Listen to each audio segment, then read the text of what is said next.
अगर civil service की तैयारी कर रहे हैं, बहुत महत्वपूर्ण है कि आप high quality science and tech के टॉपिक्स को गो थ्रू हों। अब देखिए, एक टॉपिक आता है बैक्टीरियल एक्स्ट्रा सेलुलर आरएनए। अब इस पर बहुत महत्वपूर्ण एक रिसर्च चाहिए। एक्स आरएनए होते क्या हैं? एक्स आरएनए का मतलब क्या होता है? देखिए, माना जाता था एक्स्ट्रा सेलुलर मतलब सेल के बाहर।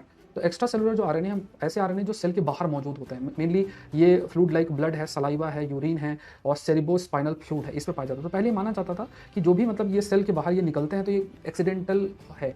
ऐसा नहीं कि ऐसा नहीं कि जानबूझ के ये सेल से बाहर निकाले जाते हैं और फिर इनका कोई रोल है। अब नई अंडरस्टैंडिंग कहती है कि नहीं, ऐसा जो ये सेल के बाहर ये आरएनए ट्रांसफर होता है, ये इंटेंशनल होता है, ये कोई एक्सीडेंटल लीकेज नहीं है। तो ये एक महत्वपूर्ण पार्ट है, मतलब कि ऐसा जो माना जा रहा था, जो पहले का बिलीफ है, वो अब रिवर्स हुआ है। तो इससे बढ़िया प्रश्न बन सकता है। दूसरा जो एक्स आरएनए है, ये क्या कर सकते हैं? ये ट्रैवल कर सकते हैं। जैसे आप देखोगे, ये एक सेल है, ये एक्स आरएनए भेजेगा और दूसरे सेल के साथ कम्युनिकेट करेगा।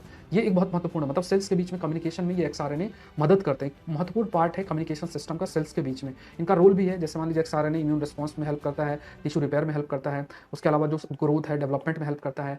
ऑल दो कैंसरस सेल्स भी एक्सआरएनए का यूज करके कम्युनिकेट कर सकते हैं और कैंसरस सेल्स को स्प्रेड कर सकते हैं। तो आगे चल के मेडिसिनल फील्ड में काफी इसका एप्लीकेशन होगा। दूसरा एक टॉपिक देखिए, प्रोटॉन एक्सेलरेटर आंध्र प्रदेश के अंदर किया गया। प्रोटॉन एक्सेलरेटर आंध्र प्रदेश के अंदर सेटअप विशाखापट्टनम के अंदर किया जा रहा है। हम बहुत सारा प्रयास कर रहे हैं न्यूक्लियर रिएक्टर्स के कंटेक्स्ट में, बहुत सारा हम प्रयास कर रहे हैं। तो उन पार्टिकल्स को समझने के लिए हम इस तरह के एक्सेलरेटर्स जो है लेकर आ रहे हैं। तो प्रोटॉन एक्सेलरेटर एक मशीन है जो कि प्रोटॉन को बहुत हाई स्पीड में पुश करती है। At energy using electric and magnetic field. आप देखेंगे प्रोटॉन है और बहुत हाई स्पीड में ये जाके इस तरीके से जो है तेजी से जाता है। फिर इसके नेचर को स्टडी किया जाता है। तो ये पूरा का पूरा जो सेंटर है वो डेवलप किया गया, क्योंकि हम फ्यूचर के अंदर थोरियम बेस्ड रिएक्टर्स बनाना चाहते हैं। इस वजह से हम पार्टिकल फिजिक्स पर बहुत वर्क कर रहे हैं। अभी हमने हाल में ही जो सेकेंड स्टेज है, जो कि फास्ट ब्रीडर रिएक्टर है, उसकी क्रिटिकलिटी जो है वो अचीव की है, इसलिए और अधिक न्यूज़ में आपका आ जाता है। अब देखिए, क्योंकि विशाखापट्टनम को चूज इसलिए किया गया क्योंकि it is located near bay of Bengal और यहाँ पे जो भी आप कह सकते हैं कि पूरा जो रिक्वायर्ड कंडीशन है वो भी है। उसके बाद देखिए एक और आ जाता है, that is carbon capture utilisation technology. एक ऐसी टेक्नोलॉजी है जिसमें क्या होता है कि जो भी कार्बन एमिशन इंडस्ट्रीज के में होता है, वो कार्बन को कैप्चर किया जाता है और उसको फिर